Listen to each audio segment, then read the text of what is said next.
మొవగోపాలుడు cinema చేశారు, తర్వాత సమరసింహారెడ్డిలో చేశారు. సో ఇప్పుడు మళ్ళీ ఆయనతోటి చేయటం. సో అప్పటికి ఇప్పటికీ బాలయ్య బాబులో మీరు గమనించినటువంటి ఏమైనా మార్పులు కానీ తేడా ఏమైనా ఉందా? ఆయన ఎనర్జీ లెవెల్స్ ఎప్పుడు అలాగే ఉంటాయి. మీకు బాలయ్య బాబు ఏ తేడా లేదండి అసలు. అప్పుడు ఎలా చూశాను అంతకంటే రెట్టింపు ఎనర్జీతో ఉన్నారు. ఓకే, రెట్టింపు ఎనర్జీతో ఉన్నారు. ఆయన పర్ఫార్మెన్సు, ఆ ఒక ధ్వని, డైలాగ్ ధ్వని గర్జనలాగా వినిపిస్తుంది సెట్లో. సో మేమంతా వర్క్ చేసినప్పుడే ఇది ఒక హ్యాట్రిక్ హిట్ కొడుతుంది అనేది తెలుసు. ఆయన సెట్లో ఉంటే ఆ సెట్ అంతా కలకలని నవ్వుతూ ఉంటుంది. మనల్ని మనం మర్చిపోతాం. అంత ఒక సంతోషం, ఇతరుల్ని సంతోషపెట్టే మాటలు మాట్లాడడం, ఆ తేనె మాటలు అంటారు చూడండి. అవును, అలాగా మీలో ఉన్న గొప్పతనాన్ని ఆయన లోపల నుంచి తీసి మాట్లాడతారు. మనం ఎవరనేది మర్చిపోతాము. నేనెవరనేది మర్చిపోయి ఆయనతో కలివిడిగా అలాగ కూర్చుని నా పక్కనే కూర్చోండి. నిన్న ఆయన గెచ్చరు కూడా, అంటే మీరు రావటంతో ఆయన మీ చేయి పట్టుకొని తోడుకొని ఆయన పక్క సీట్లో మేము కూర్చోబెట్టుకోవడం ఎఫెక్షన్ అండి. ఆఫ్టర్ లాంగ్ టైం నేను ఈ ఎఫెక్షన్ని నేను ఇప్పుడు చూస్తున్నాను. చాలా ఏళ్ల తర్వాత మా ఇంట్లో కూడా టైములు లేవు నా చేయి పట్టుకుని వెళ్ళేదాన్ని. నా కొడుకు చేస్తాడు అనుకోండి, ఇక్కడ ఈ ఫంక్షన్లో ఆయన నా పక్కనే ఉండి, అది మీరు సెట్ గురించి అడుగుతున్నారు కదా, ఆ సెట్లో కూడా ఆయన ఆ డైలాగు డెలివరీ చెయ్యడం, నేను ఎలా చేస్తున్నాను అనేది చూడడం, అమ్మ అమ్మ అమ్మ అని నా చేయి పట్టుకుని తీసుకుని వెళ్ళడం, అక్కడ కూడా సెట్లో కూడా నన్ను తనిగా వదిలిందే లేదు. అంత బాగా చూసుకున్నారు. ఓకే, ఒక అమ్మలాగానే చూసుకున్నారు. అండ్ ఆ ఎఫెక్షను ఇంకా పోలే, నేను ఆ ఇంపాక్ట్లోంచి ఇంకా బయటికి రాలా. అది నిన్న జరిగిన ఫంక్షన్ ఇంకా ఆనందకరమైంది. సో ఆ అమ్మ పాట బట్టి పడుతున్నారు ఆయన పాడేదానికి. అని నిన్న ఒక మాట అన్నారు, ఈ సినిమాకి గుండె నేను అని. నన్ను అంటే ఎంత పెద్ద మాట అది.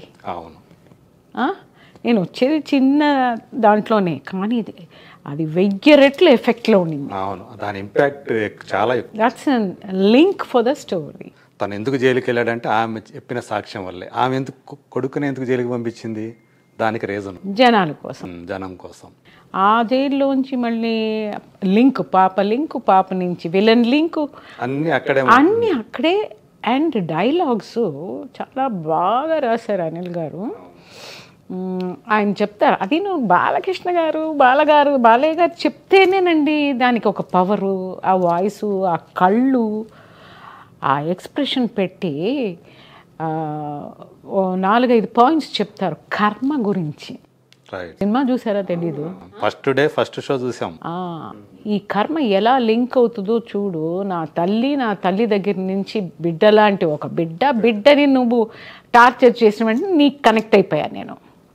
సో ఇవన్నీ కర్మ, తప్పదు, కర్మ నుంచి ఎవరు తప్పించుకోలేరు అని చెప్పే డైలాగు నాకు చాలా ఇన్సిడెంట్స్ చాలా బాగా నచ్చింది, నాటుకుపోయింది అన్ని. మీరు ఎప్పుడు చూసారు మూవీ? నేను ఒక 4 రోజు ముందు ప్రసాద్ ల్యాబ్లో తమ్మని అందరూ వచ్చారు. యూనిట్ కోసం వేసారా? అవును. ఓకే, టీమ్ మెంబర్స్కి. అవును, వేసి చాలా ఆనందపడిపోయాను. ఇంకా నాకు ఆ తనివి తీరలా. ఇంకో 2-3 సార్లు నేను మెడ్రాస్ని చూసేస్తా. అదే యాక్చువల్గా అనిపించదు మీకు ఇంకా కొంచెం నా క్యారెక్టర్ కనుక ఇంకొంచెం ఉండున్నట్టయితే?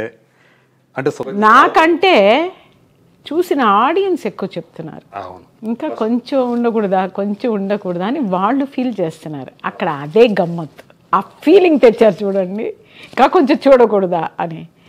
అదే హైలైట్ అక్కడ. అదే కదా సినిమా సక్సెస్కి కారణం, అదే కదా క్యారెక్టర్ పండిందంటానికి అదే కారణం. నాకు చాలా సంతోషం అండి. నేనేదో ఫుల్ లెంగ్త్ క్యారెక్టర్ చేశాను అనేది కంటే ఫుల్ లెంగ్త్ చేసినట్టుగానే ఒక ఫీలింగ్ వచ్చేసింది. ఆ 2 చోట్లను. అవును, 2 కీలకమైనటువంటి సన్నివేశాలే. సీన్స్. ఫస్ట్ సీన్లేమో మీకోసం చివరి చూపు కోసం జైలు నుంచి పర్మిషన్ తోటి రావటం కొడుకు, అదొక సీను. మళ్ళీ ఆ తర్వాత ఎప్పుడు కనిపిస్తారు జయచిత్ర గారు అనుకుంటే సెకండ్ హాఫ్లో మళ్ళీ ఒకసారి ఒక మంచి కీలకమైన సన్నివేశంలో కనిపించారు. సో అదే చూసిన తర్వాత నిజంగానే ఈ క్యారెక్టర్ కొంచెం ఉంటే బాగుండేది, ఇంకా జనాలకి ఇంకా బాగుండేది అన్నట్లు ఆ ఫీలింగ్ తీసుకురావటం అనేది ఆ క్యారెక్టర్ని డిజైన్ చేసిన విధానం, అందులో మీరు రాణించిన విధానం అవన్నీ జనాలకి నచ్చినాయి కాబట్టి మీ క్యారెక్టర్ గురించి అలా చెప్పుకుంటున్నారు. ఇలా ఎలా అనిపించింది ఇన్ని సంవత్సరాల తర్వాత మళ్ళీ ఒక తెలుగు సినిమా ఇక్కడ అడుగుపెట్టారు, హైదరాబాద్లో ఒక సినిమా తెలుగు సినిమా కోసం షూట్ చేశారు, ఈ వాతావరణం ఇదంతా ఎలా అనిపించింది మీకు? నాకు వాతావరణం ఏం చేంజ్ లేదు.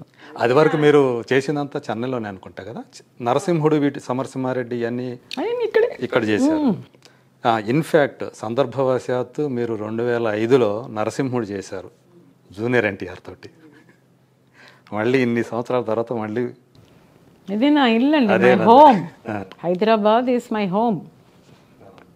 అది మిస్ చేశాను ఇన్ని రోజులు. మళ్ళీ నన్ను పిలిపించింది నా హోమ్. రావాలి ఇక్కడ, మా బంధువులతో ఉండాలి, సినిమాలు చెయ్యాలి అనేది మళ్ళీ ఒక దేవుడి యొక్క కృప. సో దానికి చాలా సంతోషపడుతున్నాను. మళ్ళీ గ్యాప్ తర్వాత ఒక సూపర్ హిట్ ఫిలింలో నేను యాక్ట్ చేసిందే నాకు చాలా పరమానందం.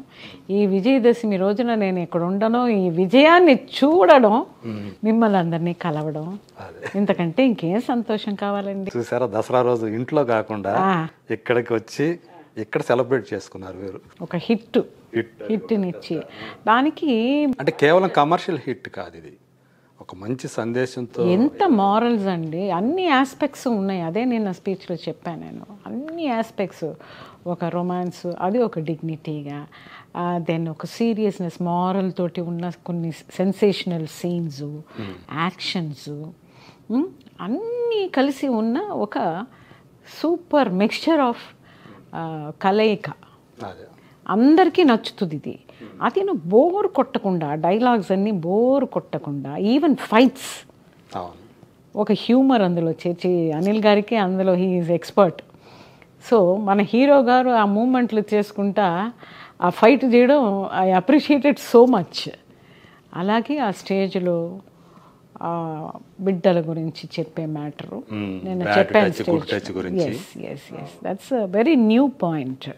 అంటే సినిమా ఎవరైనా చెప్పచ్చు, కానీ ఆ సీను ఎబ్బెట్టు లేకుండా దాన్ని బాలకృష్ణ గారి చేత దాన్ని ప్రజెంట్ చేయించిన విధానం, చెప్పించిన విధానం, అది జనం గుండెలో నాటుకుపోయేటట్లు.